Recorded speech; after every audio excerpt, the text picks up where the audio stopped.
यह आपका 6 पेपर है जिसका नाम है पर्यावरण, जो कि ऑप्शनल के रूप में आएगा। ऑप्शनल पेपर के लिए हम लोगों ने एनवायरमेंटल स्टडी, जिसकी बहुत ज़रूरत है वर्तमान समय में, उसको रखा है आपके सिलेबस में। इसका पेपर कोड है E503।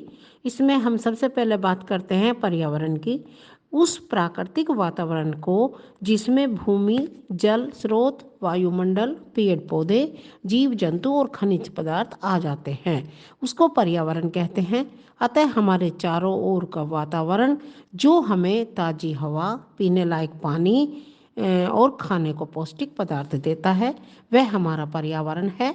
परि प्लस आवरण अर्थात हमारे चारों ओर से घिरा हुआ जो घेरा है, जिसमें वायु, धरती, वन, सूर्य, जल सभी सम्मिलित हो जाते हैं, वो हमें प्रतिक्षण प्रभावित करते रहते हैं, उसको पर्यावरण कहते हैं।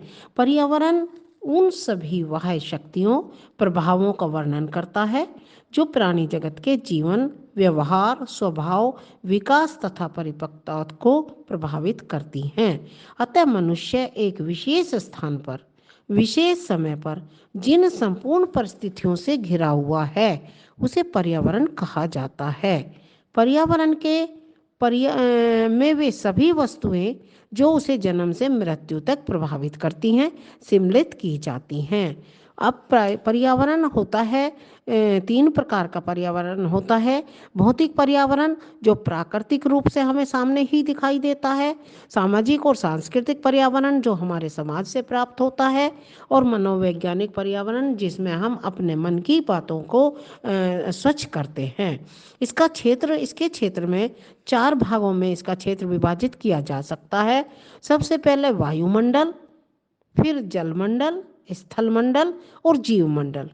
अतः हम कह सकते हैं कि पर्यावरण के क्षेत्र में पर्यावरण के प्रोजेक्ट्स, उद्देश्य, संरचना, प्रकृति की अंतःक्रिया, समाज का प्रभाव, प्रदूषण, अर्थशास्त्र, जनसंख्या प्रबंधन, पारिस्थितिकी तंत्र, प्राकृतिक आपदाएं, पर्यावरणीय नियम कानून, विविध संसाधन, सह संबंध, जैव विविधता, पर्यावरणीय जागरूकता, पर्यावरणीय शिक्षा, जलवायु जलवायु परिवर्तन, पर्यावरणीय आंदोलन, उनका मूल्यांकन आदि सभी घटकों का अध्ययन किया जाता है, जिसका उद्देश्य है समस्याओं के अनुसार समस्याओं को समझना, जागरूक करना, हल खोजना, समस्याओं से मुक्ति दिलाना।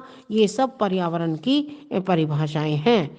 पर्यावरण अध्ययन की हमारे लिए क्या आवश्यकता है, इसका क्या महत्व है, इसके अध्ययन से जन जागरूकता पैदा करके हम पर्यावरण को सुरक्षित और संरक्षित कर सकते हैं। इसके लिए हमें मन, कर्म, वचन से सीख समझकर कार्य रूप में परिणत होने की आवश्यकता है, क्योंकि मनुष्य ही ऐसा प्राणी है जो जीवों की अपेक्षा पर्यावरण के अध्ययन से ज्ञान प्राप्त करके अनेक लाभ प्राप्त कर सकता है। इसलिए पर्यावरण में प्रकृति के अंतर्गत जैविक, अजैविक तत्व, वायु, जल, मिट्टी, भूमि, वन, पशु पक्षी जगत, वन्य जीवन, वनस्पति आदि सब आ जाते हैं। अजैविक में स्थल, जल, वायु, मंडल आते हैं।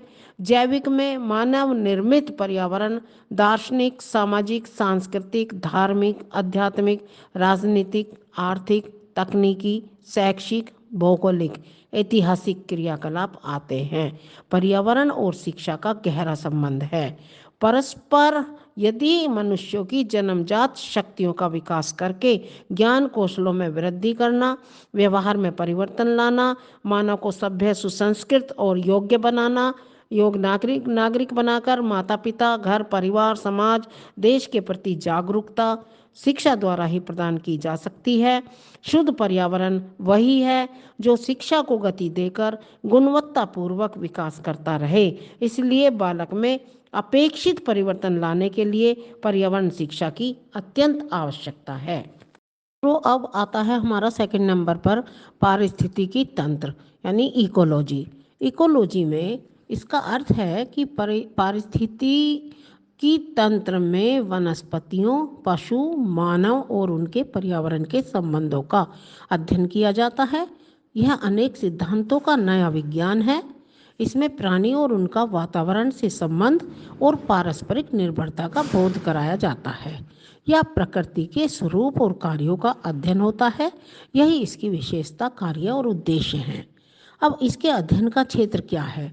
अत्यधिक विशाल और व्यापक क्षेत्र होने के कारण पारिस्थितिकी का सामाजिक, आर्थिक, औद्योगिक, तकनीकी, राजनैतिक, राष्ट्रीय तथा अंतर्राष्ट्रीय नीति निर्धारण में महत्वपूर्ण स्थान है। इसके अंदर जीव विज्ञान के विषयों के साथ साथ भूगर्भ विज्ञान, मौसम विज्ञान, जलवायु विज्ञान, जल विज्ञान, जीवाश्म विज्ञान, पुरातत्व विज्ञान, नक्षत्र विज्ञान, समाज विज्ञान, भूगोल, सांख्यिकी आदि विषय प्रत्यक्ष और परोक्ष रूप से जुड़े हुए होते हैं। इसके कई प्रकार हैं, जैसे पशु पारिस्थितिकी, वृक्ष पारिस्थितिकी, विशिष्ट शाखाएं हैं जैसे आवासीय पारिस्थितिकी, समुदाय पारिस्थितिकी, जनसंख्या पारिस्थितिकी, जो प्रकृति के सभी पक्षों का अध्ययन करती हैं, जिसमें अनेक विधियों का प्रयोग किया जाता है, जैसे लंबे समय तक निरीक्षण करना, अवलोकन करना, इतिहास जानना, विकास को समझना, इसके लिए अध्ययन, भ्रमण, सहसंबंध, प्रविधि, न्यायदर्श, सांख्यिकी, अवलोकन, योजना विधि, प्रोजेक्ट विधि, प्रयोगात्मक विधि आदि का प्रयोग करके इसका पता लगाया जाता है। परितंत्र क्या है? परितंत्र का अर्थ है किसी निश्चित क्षेत्र में सजीव और निर्जीव घटकों के बीच का संबंध। जब सब जीव निर्जीव आपस में संपर्क में आते हैं और एक दूसरे से मिलकर संयोग करते हैं तो व्यवस्था में संतुलन बन जाता है, जिससे किसी स्थान की आबादी, समुदाय, आवास और पर्यावरण कुछ प्रक्रियाएं करती हैं जो स्थान और समय के अनुसार अंतःक्रियाओं के कारण परितंत्र में संचालन, परिवर्तन और ऊर्जा का संचय करके पदार्थों के माध्यम से क्रियाओं के कारण परिवर्तन होता रहता है। पारिस्थितिकी तंत्र का कार्य क्या है? इसका कार्य है, यह स्वचालित होता है, जिससे सूर्य ऊर्जा प्राप्त होने के कारण जैविक और अजैविक क्रियाएं संचालित होती रहती हैं। यह प्रक्रिया इकाई से पूर्णता की ओर, सरल से जटिलता की ओर आगे बढ़ती है और स्वतः ही सुव्यवस्थित होकर सुनिश्चितता की ओर बढ़ते हुए जैविक संरचना करते हुए पर्यावरण के प्रबंधन और व्यवस्था को बनाए रखती है। घटकों के तत्वों के प्रकार क्या हैं? जैविक घटक, उत्पादक घटक, उपभोक्ता घटक। 3 प्रकार के घटक होते हैं। जो स्वपोषी होते हैं वो अपना भोजन स्वयं बनाते हैं, जैसे पेड़ पौधे प्रकाश संश्लेषण क्रिया द्वारा सूर्य की ऊर्जा से। उपभोक्ता जो होता है वह उत्पादकों पर निर्भर होते हैं, वे परापोषी कहलाते हैं। जानवर, मछलियाँ, मांसाहारी पशु, पक्षी, जीवाणु, बैक्टीरिया, अजैविक और जलवायु, मिट्टी, कार्बनिक हैं, अकार्बनिक और भौतिक कारक होते हैं। इसमें पारिस्थितिकी तंत्र के कितने प्रकार हैं? पारिस्थितिकी तंत्र के कई प्रकार हैं। एक आकार की दृष्टि से, जैसे बृहद तंत्र और लघु तंत्र, यानी छोटा क्षेत्र, और संपूर्ण ब्रह्मांड, बड़ा क्षेत्र। निर्माण की दृष्टि से प्राकृतिक पारिस्थितिकी तंत्र और स्थलीय जलीय पारिस्थितिकी तंत्र। स्थलीय में पर्वत, वन, मरुस्थल, घास के मैदान आ जाते हैं। जलीय में नदी, झील, तालाब, सागर, महासागर आदि आते हैं। अब इसमें कृत्रिम पारिस्थितिकी तंत्र, मानव निर्मित फसलें, बांध बनाना या अंतरिक्ष में सौर ऊर्जा, ईंधन, शक्ति। पारिस्थितिकी तंत्र का शिक्षा से क्या संबंध है? इसके बारे में हम कहेंगे कि व्यवहारिक दृष्टि से स्कूल और विद्यालय की इकाई के रूप में स्थान और प्रधानाचार्य के स्थान और समय के अनुसार व्यवहारिक इकाई के रूप में कार्य किया जाता है। प्रधानाचार्य को ऊर्जा का स्रोत माना जाता है। शिक्षकों के प्रयत्न और सूझबूझ के कारण छात्रों के लिए शैक्षिक वातावरण तैयार करके उद्देश्यों की प्राप्ति, छात्रों के अनुभवों द्वारा व्यवहारों में परिवर्तन करते हुए उन्हें प्रेरित किया जाता है। इस प्रकार पारिस्थितिकी तंत्र हमारे बहुत ही महत्वपूर्ण एक तंत्र के रूप में कार्य करता है। थर्ड पॉइंट, पारिस्थितिकी तंत्र में ऊर्जा प्रवाह क्या है? छात्रों, जैसा कि आप जानते ही हैं कि सूर्य ऊर्जा का प्रमुख स्रोत है जो पृथ्वी के धरातल को ताप देता है, जो अपनी तरंगों के कारण वायुमंडल में मिल जाता है, और सौर ऊर्जा के कारण ही पेड़ पौधे संश्लेषण करते हैं, जो पारिस्थितिकी तंत्र में स्थानांतरित होकर ऊर्जा प्रवाह करते हुए आगे बढ़ते हैं। अतः प्रत्येक जीव को ऊर्जा की आवश्यकता होती है, जिसके कारण सभी जीव भोजन प्राप्त करते हैं। संपूर्ण ऊर्जा का कुछ भाग वायुमंडल के द्वारा अवशोषित कर लिया जाता है और बाकी भाग पृथ्वी की विकिरण प्रक्रिया द्वारा भोजन निर्माण और रासायनिक पदार्थों यानी गैसों के रूप में विभाजित हो जाता है। अब आती है खाद्य श्रृंखला। खाद्य श्रृंखला एक ऐसी प्रक्रिया है जिसमें ऊर्जा का स्थानांतरण उत्पादक से उपभोक्ता में होकर अपघटक तक पहुंचता है। क्योंकि परिस्थितिकी तंत्र में अनेक जीव होते हैं, जिनमें उत्पादक हरे पौधे जो अपना भोजन स्वयं बनाते हैं, जो अन्य सभी जीवों के भोजन का स्रोत हैं। अतः सभी जीव भोजन के लिए एक दूसरे पर निर्भर हैं। भोजन की यह प्रक्रिया चढ़ाव क्रम में होती हुई एक समूह से दूसरे समूह में जाती रहती है। इसके कई प्रकार हैं, जैसे चराई श्रृंखला, हरे पौधे, घास के मैदान, मांसाहारी जीव आदि प्रत्यक्ष रूप से ऊर्जा पर ही निर्भर होते हैं। फिर होता है मृत्योजीवी। मृत जैविक पदार्थ से सूक्ष्म जैविक पदार्थ, मृत पौधे, मृत जीव जंतु, बैक्टीरिया, कवक आदि जो मृदा और जलीय पारिस्थितिकी के तल छट में पाई जाती है, बड़े जंतुओं से छोटे जंतुओं की ओर भोजन के रूप में पहुंचते रहते हैं। भोजन जाल कहते हैं कि भोजन तंत्र की श्रृंखला सरल न होकर बड़े ही जटिल होती है। इसे खाद्य जाल भी कहते हैं। इसमें कई श्रृंखलाएं आपस में जुड़ जाती हैं। इसमें उपभोक्ता की संख्या अधिक होने के कारण मिश्रित भोजन वाले उपभोक्ता खाद्य जाल बना लेते हैं, जिसके कारण शाकाहारी जीवों का जीवन खतरे में पड़ जाता है। इनको प्रभावित करने वाले कारक मानवीय क्रियाएं और प्राकृतिक प्रकोप या संकट होते हैं, जैसे औद्योगिकरण, अपशिष्ट पदार्थ, विषैलापन से खतरा रहता है। इनको पारिस्थितिकी पिरामिड क्या कहलाते हैं? पारिस्थितिकी पिरामिड में संख्याओं का पिरामिड, ऊर्जा का पिरामिड, जैव भार का पिरामिड, इस प्रकार जीवों की संख्या नीचे से ऊपर की ओर बढ़ती रहती है। वृक्षों की संख्या ऊपर से नीचे की ओर। अतः एक वृक्ष को पूर्ण पारिस्थितिकी तंत्र माना जाता है। इस प्रकार द्वितीय उपभोक्ता के रूप में पक्षियों के ऊपर अनेक कीट होते हैं, जो द्वितीय उपभोक्ता कहलाते हैं।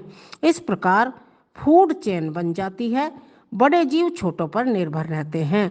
इस तरह से हमारा पारिस्थितिकी तंत्र उपभोक्ता और उपभोग पर निर्भर रहता है। फोर्थ नंबर पर आता है आपका इसी यूनिट के अंतर्गत वन, घास के मैदान, मरुस्थल और जलीय पारिस्थितिकी तंत्र। इसमें दो प्रकार के घटक होते हैं, जैविक और अजैविक। जैविक में उत्पादक और उपभोक्ता होते हैं। उपभोक्ता में भी प्राथमिक उपभोक्ता, द्वितीय उपभोक्ता और तृतीय उपभोक्ता होते हैं। इस प्रकार प्राकृतिक पारिस्थितिकी तंत्र और कृत्रिम पारिस्थितिकी तंत्र, दो प्रकार के ये तंत्र भी होते हैं, प्राकृतिक, प्रकृति रूप। छात्रों, अब आता है आपका फोर्थ नंबर पर वन, घास के मैदान, मरुस्थल और जलीय पारिस्थितिकी तंत्र। अब ये पारिस्थितिकी तंत्र दो प्रकार के घटक इनमें पाए जाते हैं, एक तो जैविक और एक अजैविक। जैविक में उत्पादक और उपभोक्ता होते हैं, जो तीन प्रकार के होते हैं, प्राथमिक उपभोक्ता, द्वितीय उपभोक्ता, तृतीय उपभोक्ता। और अजैविक में प्राकृतिक और पारिस्थितिकी तंत्र, कृत्रिम पारिस्थितिकी तंत्र। इस प्रकार वन पारिस्थितिकी तंत्र में फॉरेस्ट इकोसिस्टम में जहाँ तक प्राकृतिक रूप से घने पेड़ पौधे वनस्पतियाँ उगते हैं, वह क्षेत्र वन क्षेत्र कहलाता है। वहाँ पर जंतुओं के आवास भी वन ही होते हैं, जो जलवायु के अंतर के कारण विभिन्न क्षेत्रों के अनुसार जीवधारियों और वनस्पतियों में भी विभिन्नता पाई जाती हैं। अतः वनों के घटने के कारण वहाँ का पारिस्थितिकी तंत्र भी प्रभावित होता है, जबकि वन तो भौतिक पर्यावरण को भी सुरक्षित और गतिशील बनाए रखते हैं। घास के मैदान, इन्हें ग्रासलैंड भी कहा जाता है। इनमें छोटी छोटी घास, झाड़ियाँ, कहीं कहीं दूर दूर तक वृक्ष भी होते हैं। यहाँ घास पर निर्भर रहने वाले जीव और अन्य वन्य जीव पाए जाते हैं। ये मैदान कनाडा, यूएसए, दक्षिणी अफ्रीका, न्यूजीलैंड और यूरेशिया में पाए जाते हैं।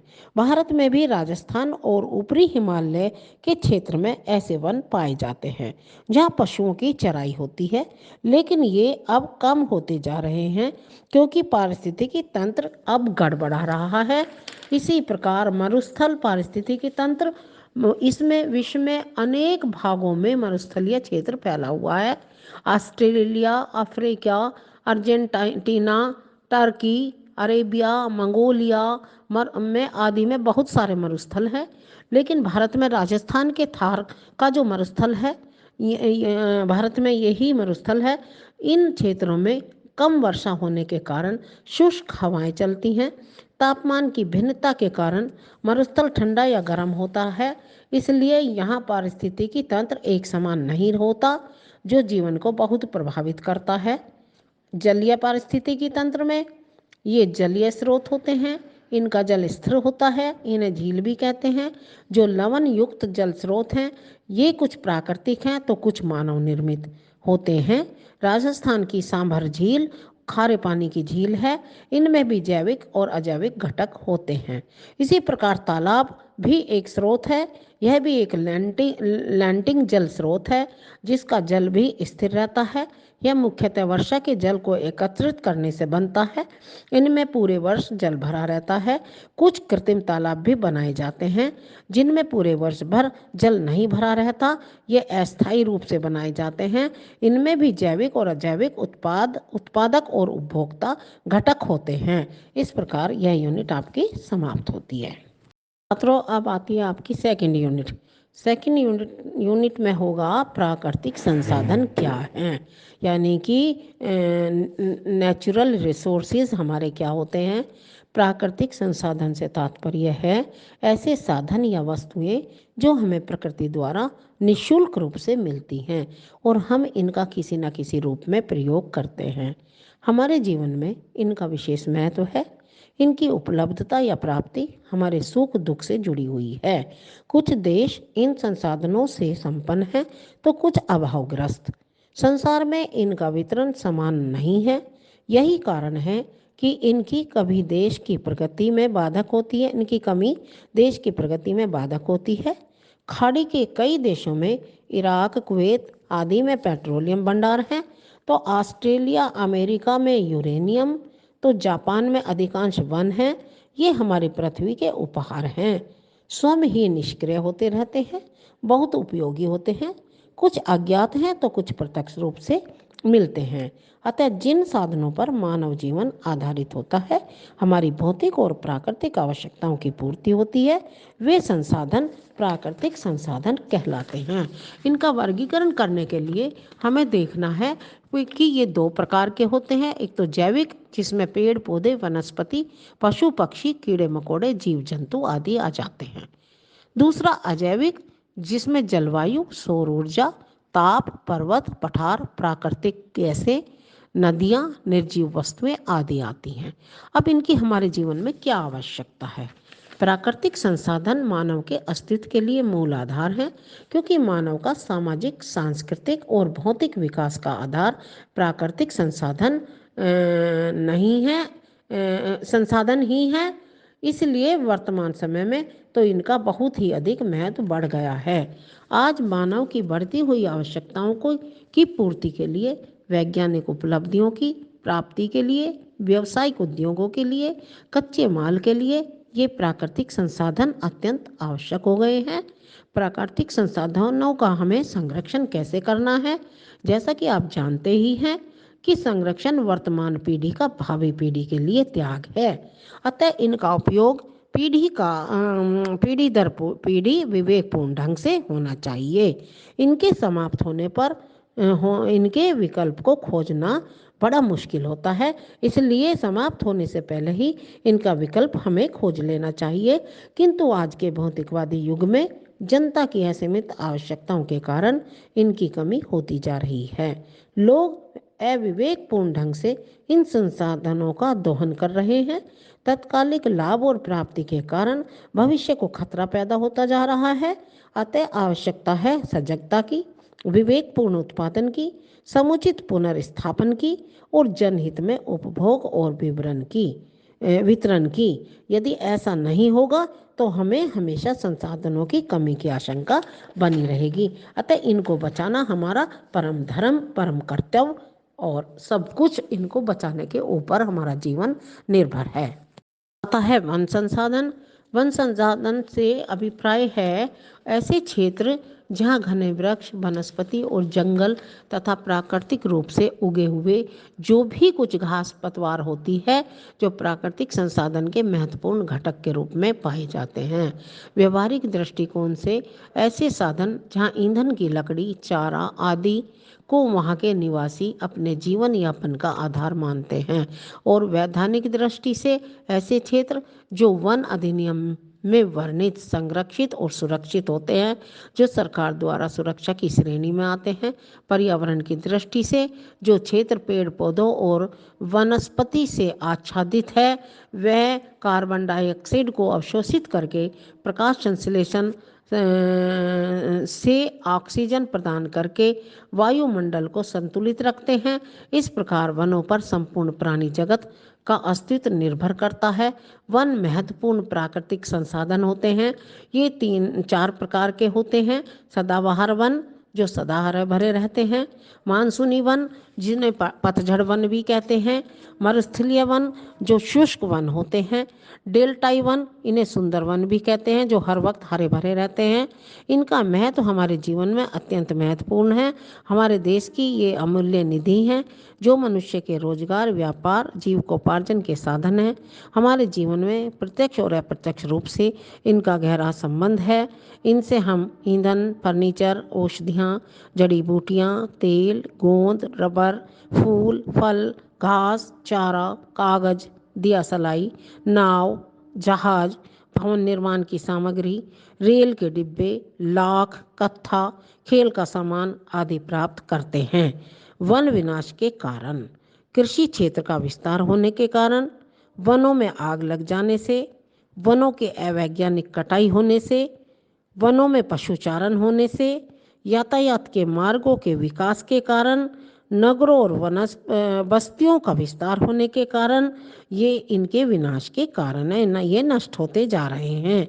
वनों का संरक्षण करने के लिए सरकार द्वारा अधिनियम बनाया गया है। 1980 संशोधन करके 1988, 1981 राष्ट्रीय वन संरक्षण नियम, 2003 वन संरक्षण संशोधन नियम 2004 आदि वनों की सुरक्षा के लिए सरकार द्वारा बनाए गए हैं, जिनका कठोरता से पालन किया जाना चाहिए और हमें यह दृढ़ संकल्प और ईमानदारी पूर्वक कार्य करने की आवश्यकता है।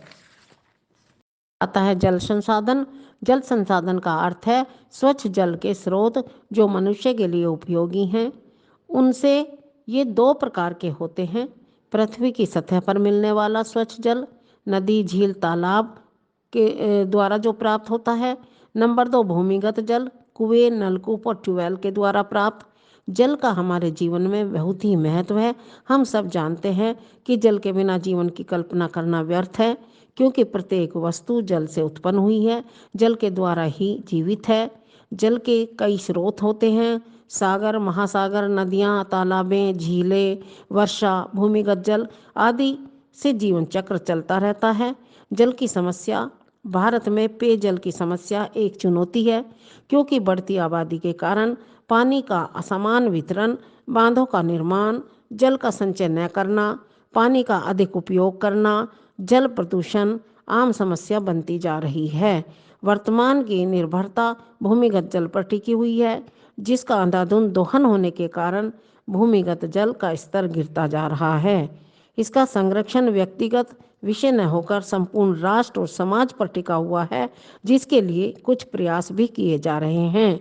जल संरक्षण की आवश्यकता और उसके क्या उपाय हैं, इनको देखते हुए जल संरक्षण और प्रबंधन की दृष्टि से राष्ट्रीय जल संसाधन परिषद ने 2002 को नेशनल वाटर पॉलिसी राष्ट्रीय जल नीति की घोषणा की, जो जल नीति 1987 का संशोधित रूप थी, जिसमें सबके लिए पेयजल की व्यवस्था को प्रथम स्थान देकर जल संसाधनों को एकीकृत रूप में उपयोग करने पर बल दिया गया। इसे नदी बेसन संगठन कहा जाता है। इसके लिए और भी राष्ट्रीय अंतर्राष्ट्रीय प्रयास किए जा रहे हैं, जैसे संयुक्त राष्ट्र जल सम्मेलन 1977 को पेयजल स्वच्छता दशक किया गया और 1999 तक जो रहा, फिर 1995 से 2007 तक राष्ट्रीय पेयजल मिशन चलाया गया। इसके लिए पेयजल विद्युत परिवहन उद्योग और कृषि में प्रयोग करने का संकल्प लिया गया। इस जल मिशन ने अनेक सम्मेलन, कार्यशालाएं, सर्वेक्षण के माध्यम से देश में सभी वैज्ञानिक और तकनीकी जानकारियां प्राप्त की। समस्याओं का पता लगाकर जल संचयन, वर्षा का जल, जल विभाजन, जल प्रबंधन पर जोर दिया गया तथा प्रभावित करने वाले तत्वों की खोज करके पुल, डैम, ग्रासलैंड फार्मिंग, चट्टान डैम का निर्माण आदि विषयों के माध्यम से वाटरशेड को नियंत्रित करने का प्रयास किया गया है। आता है खनिज संसाधन। ये ऐसे रासायनिक तत्व या यौगिक हैं जो अजैव प्रक्रियाओं से निर्मित होते हैं। इनका निर्माण लंबी अवधि में पूरा होता है। ये भूमि के अंदर से निकलते हैं। इन्हें अयस इन्हें अयस कहते हैं। इनमें लोहा, तांबा, अभ्रक, मैग्नीज, यूरेनियम, कोयला, खनिज तेल, सोना, चांदी आदि पाए जाते हैं, जिन्हें शुद्ध करके निकाला जाता है। ये हमें बिना किसी मूल्य के प्रकृति द्वारा प्राप्त होते हैं, जो हमारे लिए अमूल्य निधि हैं। ये देश की आर्थिक, औद्योगिक, वैज्ञानिक, व्यापारिक प्रगति के आधार हैं। कुछ देश तो इन्हीं के कारण आर्थिक दृष्टि से काफ़ी संपन्न हैं। ये खदानों, खनन या उत्खनन से प्राप्त होते हैं। इनके प्रकार विभिन्न होते हैं, जैसे धात्विक खनिज, अधात्विक खनिज, ईंधन खनिज, आणविक खनिज। इस प्रकार इनका जो जीवन में महत्व है, दैनिक जीवन में प्रयोग के कारण अत्यधिक महत्व है। भवन निर्माण, सुरक्षा के लिए अस्त्र शस्त्र का निर्माण आदि में तथा अभ्रक, मैग्नीज, तांबा, सोना, चांदी, कोयला, खनिज तेल के अतिरिक्त भारत में लोहा, टीन, थोरियम, हीरा, पन्ना, यूरेनियम, संगमरमर, गंधक, प्लेटिनम, पोटाश, रेडियम, एल्यूमिनियम, सुहागा, चूना, फिटकरी, ग्रेनाइट, शोरा आदि पर निर्भर है और अन्य देशों में निर्यात भी किया जाता है। संरक्षण और प्रबंधन के लिए वर्तमान में मानव जीवन में इन खनिजों का अत्यधिक उपयोग होने के कारण अधिक महत्व बढ़ गया है। इसलिए इनका संरक्षण करना भी आवश्यक हो गया है। यह तभी संभव है जब इनका प्रबंध उचित प्रकार से करके इनका संरक्षण किया जाए। खनन की आधुनिक विधियों का प्रयोग करके नवीन आधुनिक वैज्ञानिक पद्धतियों और तकनीकियों के द्वारा अपव्यय से बचाया जाए, मितव्ययतापूर्वक सीमित किया जाए। इनका उपयोग करते हुए उचित परिवहन सुव्यवस्थित व्यवस्था भी की जानी चाहिए। इस प्रकार हमारा देश इन सब से संपन्न होते हुए बहुत ही विशाल देश है, जिसमें ऐसी संपदाएं और बहुत अधिक पाई जाती हैं। तो अब आता है खाद्य संसाधन, जिससे अभिप्राय उस पदार्थ से है जो शर्करा, वसा, जल, प्रोटीन से बना हो, जीव जगत द्वारा नहीं वरन स्वस्थ और सक्रिय जीवन बिताने के लिए पोषक तत्वों से भरपूर हो। केवल मनुष्य ही नहीं, सभी प्राणियों की मूलभूत आवश्यकताओं में प्रथम स्थान भोजन का ही आता है। मनुष्य के भोजन की कोई एक निर्धारित श्रेणी नहीं है। यह पेड़ पौधों, पशुओं से भी प्राप्त करता है, इसलिए भोजन में विभिन्नता पाई जाती है। अतः हमारे भोजन में पोषक तत्व, कार्बोहाइड्रेट, प्रोटीन, वसा, विटामिन और खनिज तथा जल का होना अति आवश्यक है। मनुष्य की आयु और शारीरिक श्रम इन्हीं पर निर्भर करता है। इसलिए हमें पौष्टिक आहार लेते हुए अपने जीवन को आगे बढ़ाना है। खाद्य स्रोत कृषि द्वारा खाद्य स्रोत या घरेलू पशुओं द्वारा या फिर समुद्र द्वारा हमें खाद्य की समस्या को हल करना होता है। बढ़ती जनसंख्या के कारण व्यक्तियों के सामने खाद्य समस्या एक चिंता का कारण बनी हुई है। जब लक्ष्य से कम उत्पादन होता है तो लोगों को भरपेट भोजन नहीं मिल पाता, जिसके कारण कुपोषण या भूखमरी तथा मृत्यु दर की समस्या उत्पन्न हो जाती है। इसके मुख्य कारण है प्राकृतिक आपदाएं, गरीबी, महंगाई, जनसंख्या वृद्धि, सीमित खाद्य संसाधन। कृषि का भी प्रभाव खाद्य समस्या को उत्पन्न करता है। ऊर्जा संसाधन के रूप में वह शक्ति जो व्यक्ति को गतिमान करती है, उसमें चेतना लाती है, ऊर्जा संसाधन कहलाता है। आवश्यकता क्या है इसकी? प्रत्येक प्राणी और वस्तुओं की प्रगति के लिए महत्वपूर्ण है। यह मानव जीवन के प्रत्येक क्रियाकलाप, देश का विकास, आर्थिक संपन्नता, संचार व्यवस्था, परिवहन सुविधाएं, कृषि उपकरण, शिक्षा और मनोरंजन, सभी का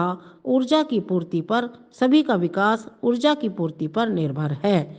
इसके स्रोत हैं परंपरागत स्रोत, खनिज लवण वगैरह, खनिज आदि।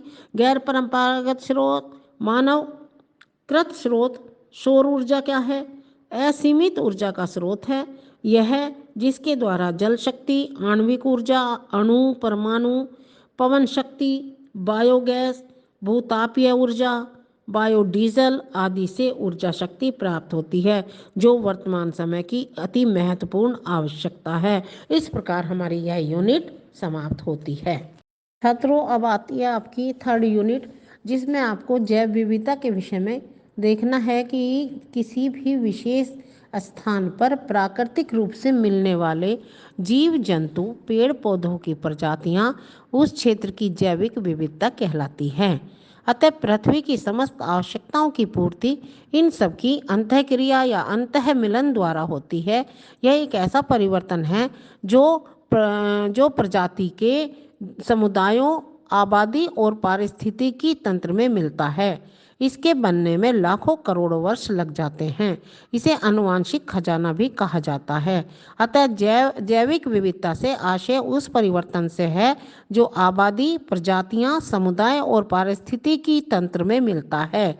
इससे जीवों का संबंध स्पष्ट होता है, परितंत्र की सुरक्षा होती है, प्रत्येक क्षेत्र का विकास होता है, सौर सिस्टम को स्वच्छ रखा जाता है।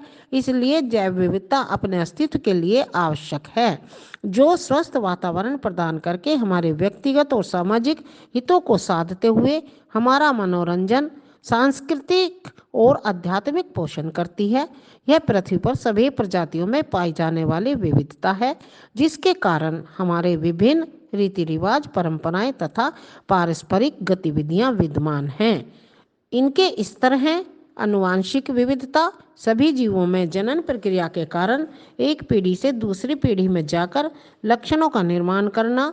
डीएनए में जीन होता है जो प्रत्येक जीव में अलग अलग होता है, जिसके कारण जीवों में विविधता आती है।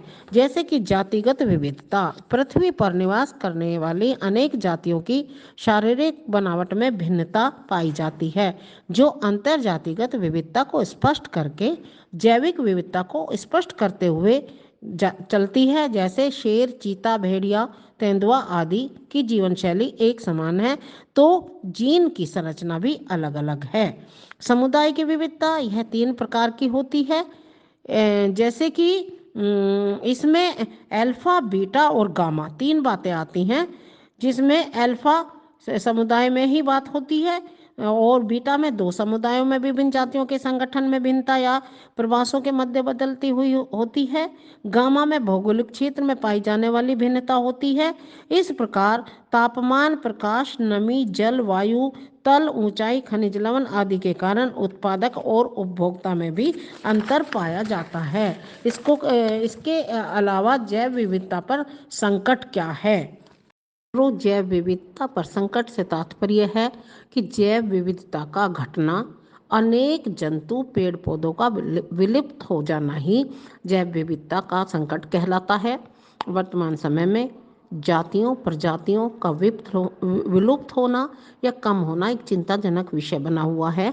वे इनकी विलुप्त होने वाली जातियां, प्रजातियों का वर्णन रेड डेटा बुक में वर्णित है।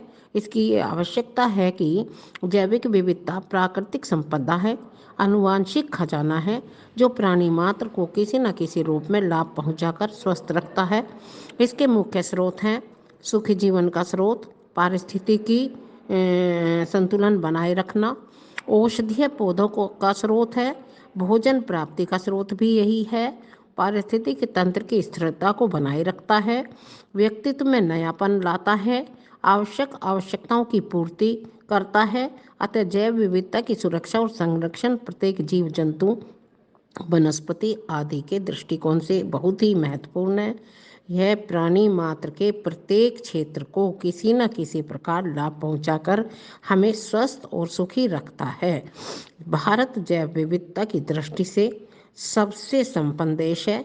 जैव विविधता की अधिकता के कारण यहाँ की जलवायु में अनेक विविधताएं पाई जाती हैं, इसलिए इसका संरक्षण करना बहुत आवश्यक है। इसके कार्य हैं, जैव विविधता के कार्य मानव जाति को सुरक्षित करके भोजन का प्रबंध करना, जीवन को स्वस्थ और सुरक्षित रखना, जलवायु में स्थिरता बनाए रखना, प्राकृतिक पादप और जंतु समुदायों को फलने फूलने के अवसर प्रदान करना, ये सब इसके कार्य होते हैं। जैव विविधता का हमारे जीवन में अत्यधिक मूल्य है। प्रत्यक्ष रूप से उपभोगी और उत्पादकीय होने के कारण हमें कुछ प्रतिक्रियाओं की आवश्यकता होती है, जैसे मछली पकड़ना, जिसमें हमें आनंद भी आता है, फिर बाजार में बेचकर इसका उपयोग किया जाता है। अप्रत्यक्ष रूप से पारिस्थितिकी प्रक्रियाओं द्वारा अपने आप ही ये क्रियाएं होती रहती हैं। पोषण चक्र तथा मृदा संरक्षण अन्य पारिस्थितिकी कार्य होते हैं। इस प्रकार जैव विविधता हमारी घनी संस्कृति, पेड़ पौधों, पशुओं, नदियों, जीवों, जल जीवों, पहाड़ों, वृक्षों की पूजा करना सिखाती है, जो जीवन को बचाए रखने के लिए बहुत आवश्यक है। जैव विविधता परिस्थितिकी में किसी भी प्रकार का व्यवधान यदि जब आता है तो जैव विविधता को बहुत हानि पहुंचती है। इसके कारण है आवासीय हानि, जैसे वनों का विनाश करके वेटलैंड का विनाश करना, कच्चा माल प्रयोग कर लेना, दवाइयों का उत्पादन करना, गैर कानूनी व्यापार करना, ये सब इसके कारण हैं। जंगली जीवों का शिकार पांचिंग कहलाता है, जिसके कारण जैव विविधता को हानि होती है। इसके लिए उत्तरदायी है मानव जनसंख्या, व्यापारिक क्रियाएं, आवासीय परिवर्तन, मनोविनोद के लिए शिकार, चिड़ियाघरों और शौक के लिए जीवों का एकत्रीकरण करना, ये सब अनेक जातियों प्रजातियों पर संकट छाया हुआ है। अतः हमें मन कर्म वचन से तत्पर रहकर इनका संरक्षण करना चाहिए। मानव तथा वन्य जीव संघर्ष के कारण आदिकाल से ही मानव और वन्य जीवों का संघर्ष चला आ रहा है। मनुष्य की आवश्यकताओं और सभ्यता के विकास के साथ साथ जंगलों को समाप्त करके खेती योग्य बनाना, पशुओं को नष्ट करना, जंगली जीवों का शिकार कर लेना तथा वन्य जीवों के आवास के विनाश के कारण वन्य जीवों में सुरक्षा की भावना समाप्त होती जा रही है। इस प्रकार हमें जैव विविधता के संरक्षण की योजनाएं बनानी चाहिए। विलुप्त होती जातियों के कारण आज जैव विविधता का संरक्षण बहुत आवश्यक हो गया है, जिसके लिए संयुक्त राष्ट्र संघ यूएनओ द्वारा 2 योजनाएं बनाई गई हैं। इनसीट इंसीटू एक्सीटू के नाम से जो के संरक्षण के लिए बनाई गई योजनाओं में एक्सीटू और इन सीटू जो कार्यरत हैं, इन योजनाओं में जो जातियां विलुप्त होने के कगार पर हैं, उनके प्राकृतिक आवासों का प्रबंध करके संरक्षण प्रदान किया जाता है, मनुष्यों के हस्तक्षेप से दूर रखा जाता है। इसके साथ साथ राष्ट्रीय उद्यान, वन्य जीव अभ्यारण्य, स्फीयर, रिजर्व संरक्षण के साथ ही जीन बैंक आदि की भी व्यवस्था की गई है। जीव संवेदी क्षेत्र हॉटस्पॉट जिन्हें कहते हैं, ये प्राकृतिक आवास होते हैं जहाँ जैव विविधता की अधिकता होती है, उन्हें हॉटस्पॉट कहा जाता है। भारत में पश्चिमी घाट और पूर्वी हिमालयन क्षेत्र को हॉटस्पॉट क्षेत्र की श्रेणी में घोषित किया गया है।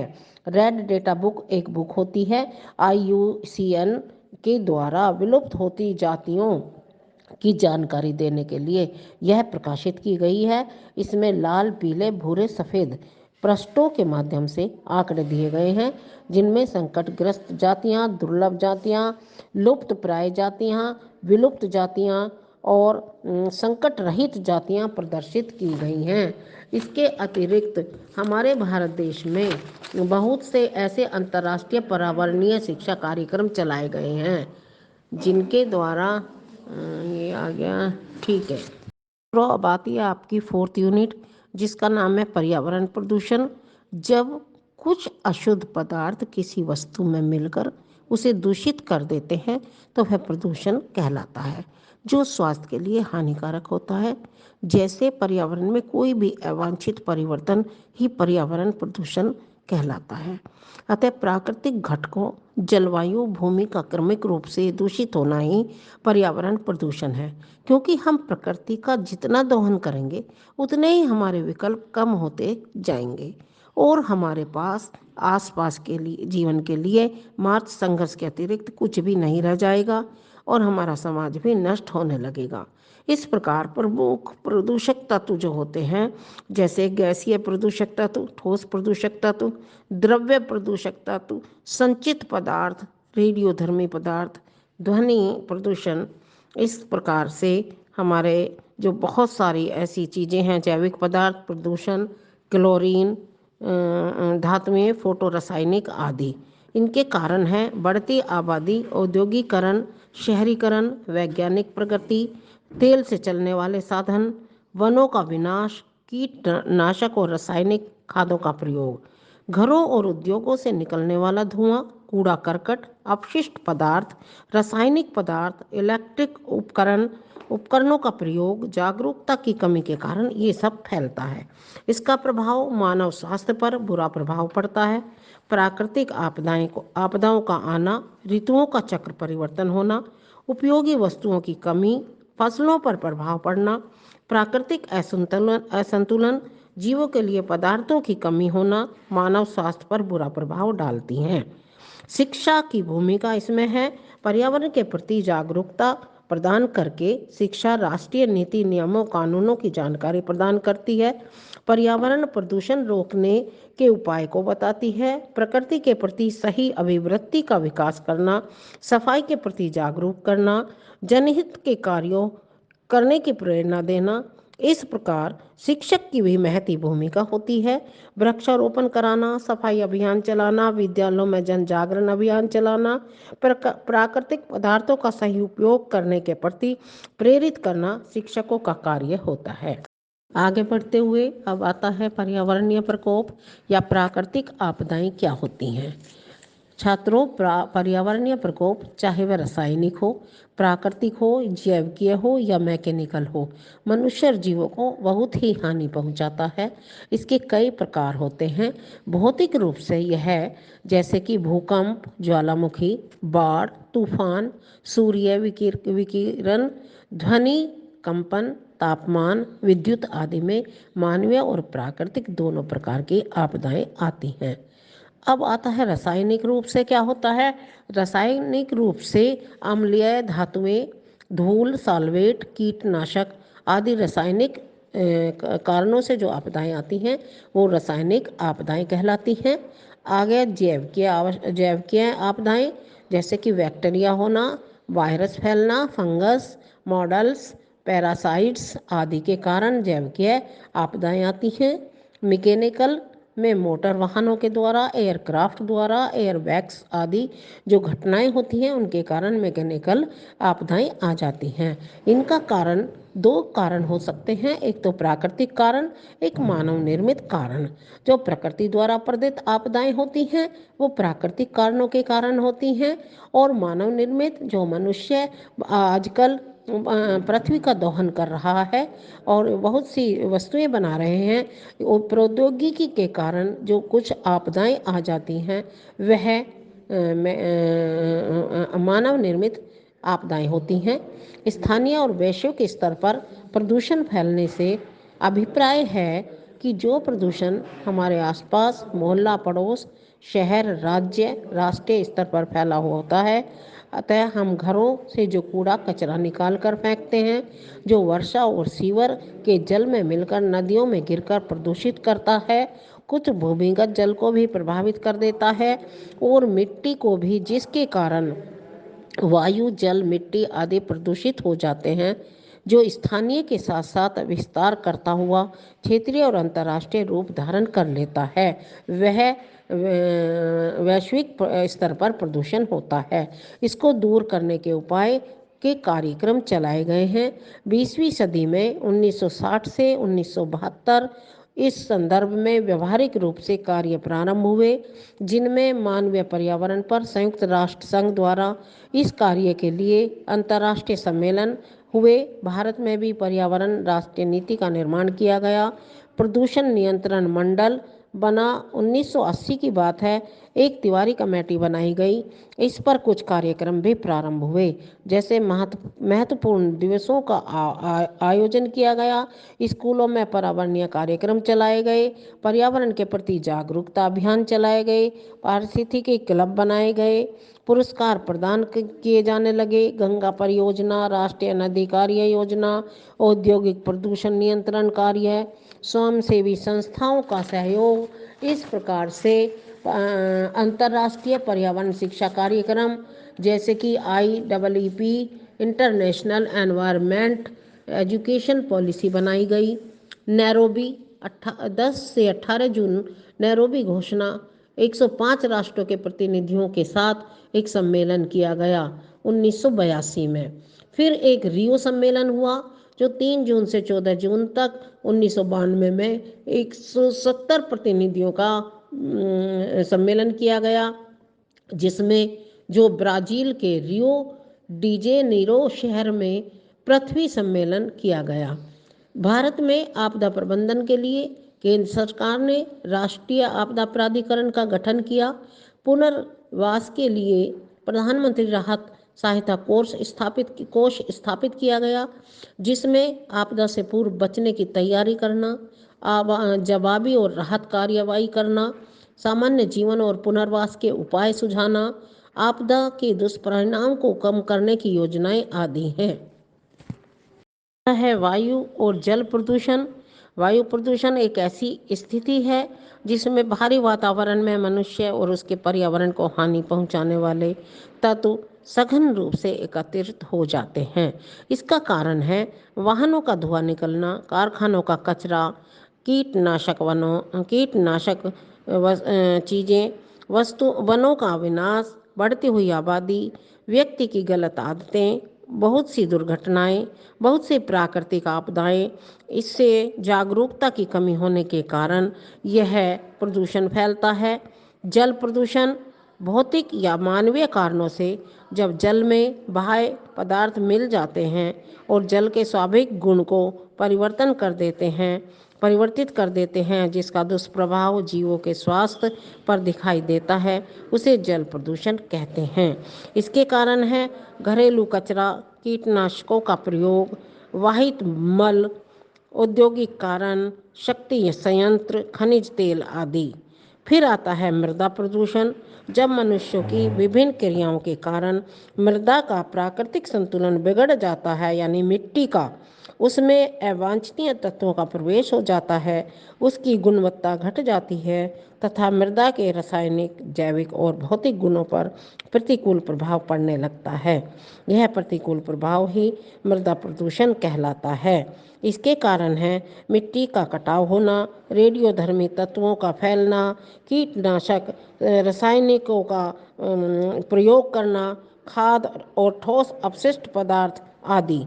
इसका प्रभाव कृषि पर गहरा प्रभाव पड़ता है, उद्योगों पर और शहरी क्षेत्रों पर भी प्रभाव पड़ता है। अब आता है ध्वनि प्रदूषण। यह भी अप्रिय हानिकारक प्रभाव है जो परिवहनों की ध्वनि से फैलता है। औद्योगिक क्रियाकलापों, लाउड स्पीकरों आदि से यह प्रदूषण फैलता है। अब उसके बाद रेडियोधर्मी प्रदूषण होता है। यह प्रदूषण कुछ तत्वों के विघटन से फैलता है। विघटन के समय जब उच्च शक्ति का विकिरण होता है जो अल्फा बीटा गामा तीनों रूपों में होती है। यह भी अन्य प्रदूषणों के समान पर्यावरण में अवांछनीय तत्वों के प्रवेश होने से सक्रिय होने के कारण अधिक हानिकारक होता है। इसका प्रभाव जल, स्थल और वायु सभी मंडलों पर देखा जाता है। इस प्रकार नाभिकीय पदार्थों की क्रियाशीलता को रेडियोधर्मी प्रदूषण कहते हैं, जैसे यूरेनियम, थोरियम, रेडियम, प्लूटोनियम आदि का प्रयोग करना। इसके स्रोत हैं परमाणु ऊर्जा संयंत्रों द्वारा फैलता है, आणविक शस्त्रों के द्वारा निकलता है, परमाणु कचरे के परिवहन से परमाणु कचरे का परिवहन होने से, यूरेनियम के खनन आदि से फैलता है। इसके कारण है परमाणु हथियारों का उत्पादन करना, डिकमिशिंग करना, यूरेनियम व फास्फेट का खनन करना, कोयला और राख, मेडिकल अपशिष्ट परमाणु संयंत्र आदि के कारण यह बढ़ता है। इसका प्रभाव जल और थल और जलीय जीवों पर, मनुष्यों पर पड़ता है, खानों में काम करने वाले मजदूरों पर पड़ता है, मिट्टी और पौधों पर, खाद्य श्रृंखला पर, त्वचा संबंधी रोग आदि हो जाते हैं। इसके कारण आता है आपका तापीय प्रदूषण। जिस तरह से मनुष्य की विभिन्न क्रियाकलापों में ऊष्मा के कारण पृथ्वी के प्राकृतिक तापमान में वृद्धि होने लगती है, जल की गुणवत्ता में गिरावट आ जाती है, तापीय प्रदूषण कहलाता है, जो नदियों, झीलों और समुद्र तल में हानिकारक वृद्धि करता है। इसके कारण है विद्युत शक्ति और औद्योगिक संयंत्र, परिवहन आदि, वनों का विनाश, पशुचारण, प्राकृतिक स्रोत, नाभिकीय विस्फोट, परीक्षण, कृषि स्रोत, मिट्टी का कटाव, घरेलू क्रियाकलाप आदि। इसका प्रभाव तापीय प्रदूषण का जीवों पर प्रभाव, जलीय जीवों पर प्रभाव, जल की गुणवत्ता में कमी आ जाती है, हरित शैवाल पर गहरा प्रभाव पड़ता है। तापीय प्रदूषण जीवों की वृद्धि में कमी होती है।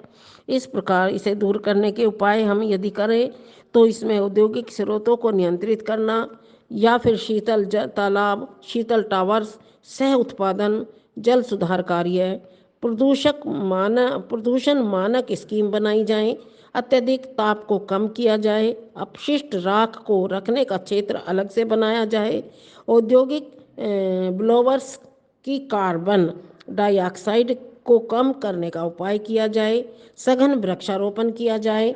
अतः इन सब उपायों से तापीय प्रदूषण को कम किया जा सकता है। इसका प्रभाव जो मानव पर पड़ता है, इसका प्रभाव पड़ता है आपका ठोस अपशिष्ट कचरे का जो होता है, वह सामग्री जो विभिन्न मानवीय क्रियाओं द्वारा प्रयोग के बाद अनुपयोगी सामग्री बच जाती है, वह अपशिष्ट कूड़ा कचरा कहलाती है। इसमें शहरी समुदाय, कृषि उद्योग, खनन आदि की बेकार अवांछित वस्तुएं, कूड़ा करकट, कीचड़, खराब टूटे हुए कंटेनर, दोषपूर्ण उत्पादक, नष्ट भोजन, प्लास्टिक की बोतलें, टायर्स, पशुओं के अवशेष, कुछ अपशिष्ट एसिड, ऑयल, जैविक सॉल्वेट आदि आते हैं। अतः वस्तुओं का उपयोग करने के बाद वह भाग जो बचा रह जाता है और इसका उपयोग नहीं किया जाता, उसे अपशिष्ट कह देते हैं। इसके कारण है कि निस्तारण का अनुचित तरीका होता है, इसका निस्तारण सही तरीके से नहीं किया जाता, जनसंख्या विस्फोट होती है, खनन कार्य, परिवहनों के ठोस अपशिष्ट, शहरीकरण के कारण उत्पन्न अपशिष्ट पदार्थ, सही निस्तारण न होने के कारण जन सहयोग का अभाव होता है। इसका प्रभाव हमारे जल और वायु पर प्रदूषित होने के कारण बीमारियां बढ़ जाती हैं। ठोस अपशिष्ट से नालियां बंद हो जाती हैं, दुर्गंध फैलने लगती है, प्लास्टिक के जलाने से जहरीला धुआं फैलता है, प्रदूषण बढ़ने लगता है, महामारी फैलने का डर बना रहता है, गोबर और मल गलियों और सड़कों पर फैलने से अनेक बीमारियां होती हैं। रासायनिक ठोस पदार्थों से निकलने वाला जो धुआं है वो जीवों को नुकसान पहुंचाता है। इससे पर्यावरण प्रदूषित होता है और बीमारियां फैलने लगती हैं। इस प्रकार इसके उपाय हैं ठोस अपशिष्ट को इकट्ठा करके भंडारण करना, फिर से निस्तारण करना, फिर उपयोग करना, पर इसका सही तरीके से प्रबंधन करके पुनः उपयोग में लाने का प्रबंध करना चाहिए। से आगे बढ़ते हुए वैश्विक ताप ओजोन क्या है? वैश्विक ताप ओजोन पृथ्वी पर तेजी से गर्मी का बढ़ना और ग्लेशियर्स पिघलने के कारण समुद्र का स्तर बढ़ने लगता है, जिससे जंगल सूखते जाते हैं और मनुष्यों द्वारा उत्सर्जित होने वाली गैसों के कारण तपन बढ़ जाती है। इन गैसों को ग्रीन हाउस गैसें भी कहा जाता है। इनमें मुख्यतः carbon dioxide, methane, nitrous oxide और फ्लोरोकार्बन है। ग्लोबल वार्मिंग भी इसी का कारण है। जब सूर्य की ऊष्मा का कुछ भाग पृथ्वी की सतह से टकराता है, फिर वायुमंडल में वापस चला जाता है, तो ये उपस्थित गैसें बाधक बनकर परत के रूप में जम जाती हैं, जो वायुमंडल से बाहर नहीं निकल पाती, जिसके कारण पृथ्वी का ताप बढ़ जाता है, जिसे ग्लोबल वार्मिंग कहते हैं। इसके कारण हैं ईंधन से कार्बन डाइऑक्साइड का निकलना, परिवहनों से पेट्रोल जलकर धुआं निकलना, मीथेन का उत्सर्जन होना, वनों का कटान होना, कृषि भूमि पर रासायनिक उर्वरकों का प्रभाव होना। ये सब कार्य जो हैं इसके कारण ही होते हैं। इसका प्रभाव समुद्र स्थल में वृद्धि हो जाती है, जलवायु परिवर्तन, वनस्पति गैसों पर प्रभाव पड़ता है, तूफान आदि आने की संभावना बनी रहती है, बीमारियों में वृद्धि, पारिस्थितिकी तंत्र में परिवर्तन होने लगता है, प्रजातियों का पलायन होने लगता है, समाप्त होने लगती हैं प्रजातियां या अन्य स्थान पर चली जाती हैं, और जो समुद्र में प्रवाल भित्तियों का जो विलुप्त होने लगती हैं, इन पर गहरा प्रभाव पड़ता है। इस प्रकार आगे बढ़ते हुए ओजोन परत के विषय में, ओजोन का अर्थ है गंध। इसमें एक विशेष प्रकार की गंध होने के कारण इसे ओजोन गैस कहते हैं। इसके निर्माण में सूर्य की प्रमुख भूमिका है, क्योंकि सूर्य विकिरण वायुमंडल की ऑक्सीजन पर पड़ते ही ऑक्सीजन ओजोन गैस में बदल जाती है। यह परत समतापमंडल के ऊपरी भाग में मिलती है, जो सूर्य की हानिकारक पराबैंगनी किरणों को पृथ्वी पर आने से रोकती है। जैसा कि अब आप सभी जानते हैं, इसलिए इसे पृथ्वी की छतरी या सुरक्षा कवच भी कहते हैं। है ओजोन छिद्र। ओजोन छिद्र वर्तमान समय में ओजोन परत के क्षरण के कारण इसकी मोटाई कम होती जा रही है। जहां पर यह अधिक पतली है, उसे ओजोन छिद्र कहते हैं। 16 सितंबर को प्रत्येक वर्ष हम ओजोन दिवस मनाते हैं। ओजोन छिद्र का बढ़ते जाना एक चिंता का विषय बना हुआ है। इसका कारण है प्राकृतिक आपदाएं या मानवीय कारण। मानव की क्रियाएं जो होती हैं, मानवीय स्वास्थ्य पर इसका गहरा प्रभाव पड़ता है। कृषि, वनस्पति पर, पारिस्थितिकी तंत्र पर, समुद्री जीवों पर, पदार्थों की गुणवत्ता में कमी आती है, पशुओं में बीमारियां बढ़ने लगती हैं, पृथ्वी के तापमान में वृद्धि होने से अम्लीय वर्षा होने लगती है। ओजोन परत बचाने के प्रयास किए जा रहे हैं वर्तमान समय में। अंतर्राष्ट्रीय और राष्ट्रीय स्तर पर इसको बचाने के काफ़ी प्रयास किए गए, किंतु इसके साथ हमें विश्वव्यापी जागृति पैदा करनी होगी, प्रचार साधनों का प्रयोग अधिक करना होगा। विकासशील और विकसित देशों तथा अंतर्राष्ट्रीय संघों के बीच आपसी तालमेल और दृढ़ निश्चय के कारण ईमानदारी से इस निर्णय को लागू करना होगा। इसके बाद आती है अम्लीय वर्षा। यह जिस वर्षा से अम्लों या एसिड की कुछ मात्रा पृथ्वी पर पहुंचने लगती है, वह अम्लीय वर्षा कहलाती है। यह वायु प्रदूषण के कारण होती है। औद्योगिक कारणों से वायु प्रदूषण होता है। वर्तमान समय में यह विश्वव्यापी समस्या बनी हुई है। इसका हानिकारक प्रभाव पौधों, जलजीवों और अन्य वस्तुओं पर भी पड़ता है। इसका कारण है उत्पादक अम्लीय गैसों के कारण, रासायनिक क्रियाओं के कारण, जीवाश्म ईंधन, स्वचालित वाहनों के कारण, धुआं, प्राकृतिक कारण आदि हैं। इसे रोकने के ये वही उपाय हैं कि जो इसके कारण है उन्हीं को दूर करना पड़ेगा। अब आता है हरित गैसों का प्रभाव हमारे जीवन पर। हरित गैसें मानवीय क्रियाओं के द्वारा आपदा, परमाणु विस्फोट से उत्पन्न संकट, जहरीली गैसों का कारखानों से रिसाव का होना, पहाड़ों का गिरना, जंगलों में आग लग जाना, तापीय आपदाएं आदि के कारण होते हैं। इसके भौतिक पर्यावरण में आपदाएं, वनों में आग लग जाती है, पहाड़ों को कटान करना शुरू हो जाता है। नंबर 2, रासायनिक और आणविक आपदाएं, जहरीली गैसें रिसरने लगती हैं, जैसे भोपाल कांड हुआ था। ये गैस सिलेंडर के फटने से वहाँ पर आज भी स्थिति असंतोषजनक बनी हुई है। इसी तरह से जैविक आपदाएं होती हैं, असंतुलन पारिस्थितिकी का, जीवों को नष्ट हो जाना, विलुप्त हो जाना, जनसंख्या विस्फोट होना, नशीले पदार्थों का सेवन करना, एक्सीडेंटल आपदाएं होना, वाहनों, रेल, बस, ट्रेन, कार आदि के कारण आपदाएं आने लगती हैं। ये जैविक आपदाएं, हरित गैसें। अब आता है ग्रीन हाउस का क्या प्रभाव है, इसके कारण क्या हैं। ग्रीन हाउस के कारण है वनों की कमी, जीवाश्म ईंधन को जलाने के कारण, वाहनों का धुआं के कारण, औद्योगिक संयंत्रों का उत्सर्जन होने से, मानव केंद्रित गतिविधियों के कारण, परमाणु यंत्रों का प्रभाव। इस प्रकार जिससे पृथ्वी के तापमान में वृद्धि होती है, समुद्र का जल स्तर बढ़ने लगता है, जल संसाधनों का प्रभाव फैलने लगता है, मौसम चक्र में बदलाव होने लगता है, मानवीय स्वास्थ्य पर गहरा प्रभाव पड़ता है, पारिस्थितिकी प्रणाली का प्रभाव होता है, आर्थिक प्रभाव पड़ता है, जैव विविधता का दुष्परिणाम होने लगता है, ऊर्जा के स्रोत, वन, कृषि आदि पर गहरा प्रभाव पड़ता है। इसको रोकने के उपाय, सभी बातों को ध्यान देकर उपरोक्त इसके प्रभाव को कम करना, पर्यावरण को सुरक्षित किया जा सकता है। इस प्रकार हमारी यह यूनिट समाप्त होती है।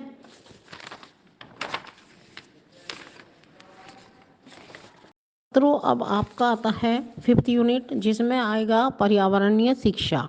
शिक्षा का पर्यावरण से क्या संबंध है, क्योंकि स्वस्थ पर्यावरण ही जीवन का आधार है और शिक्षा जीवन को प्रेरित आगे बढ़ाती है, आगे चलते हुए उसे सभ्य बनाती है। पर्यावरण शिक्षा वह शैक्षिक प्रक्रिया है जो मानव को उसके प्राकृतिक और मानव निर्मित वातावरण से संबंधों का ज्ञान कराते हुए जनसंख्या, प्रदूषण, संसाधनों का विनियोग, संरक्षण, यातायात, तकनीकी, नगरीय और ग्रामीण नियोजन का संपूर्ण पर्यावरण से संबंध तय करती है। अतः हम कह सकते हैं कि पर्यावरण शिक्षा पर्यावरण सुरक्षा के उद्देश्यों को प्राप्त करने का एक साधन है। पर्यावरण शिक्षा किसी विषय के अध्ययन की शाखा नहीं है, बल्कि यह तो संपूर्ण जीवन तक चलने वाली एक ऐसी प्रक्रिया है जो हमें प्रकृति के संरक्षण के लिए सोचने, समझने और कुछ करने का अवसर प्रदान करती है। इसमें बालक अपने सैद्धांतिक और व्यावहारिक ज्ञान का प्रयोग करते हुए प्रदूषण को नियंत्रित करके स्वस्थ जीवन की तैयारी करता हुआ आगे बढ़ता है। शिक्षा बच्चों, युवकों, शिक्षकों के लिए अनिवार्य होनी चाहिए। इसलिए प्रत्येक स्तर पर पर्यावरण का शिक्षा में पर्यावरण का भी संबंध, पर्यावरण से भी संबंध होना चाहिए।